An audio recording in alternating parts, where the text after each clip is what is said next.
আসসালামু আলাইকুম। আজকে এমন একটি রেসিপি আমি তৈরি করব, যেটা কিনা আমার কাজকে একদম সহজ করে তোলে। আসলে হয় কি, এখন তো স্কুলে ক্লাস বেশ ভালোই চলা শুরু হয়ে গেছে। তো বাচ্চাদেরকে সকালবেলা নাস্তা দেওয়াটা মানে একটা ঝামেলা মনে হয়। সেইজন্য আজকে বেশ খানিকটা পরিমাণে বাসায় কিমা তৈরি করে রাখবো।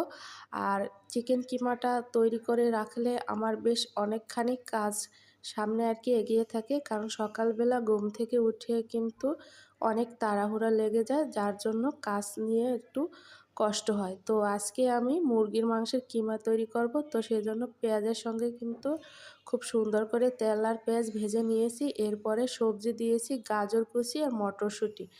আর এখানে আমি পেঁয়াজ, রসুন, আদা বাটাটাও একটু দিয়ে দিছি ঘ্রাণের জন্য।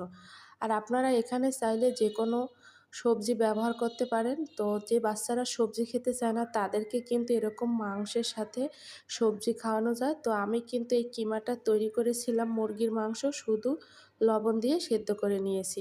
তো সাথে কিন্তু আপনারা চাইলে একটা টমেটোও দিয়ে দিতে পারেন।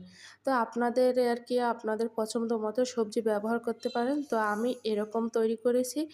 এটা আমি সকালবেলা রুটি, স্যান্ডউইচ বা যেকোনো কিছু দিয়ে বাচ্চারা খেতে পছন্দ করবে।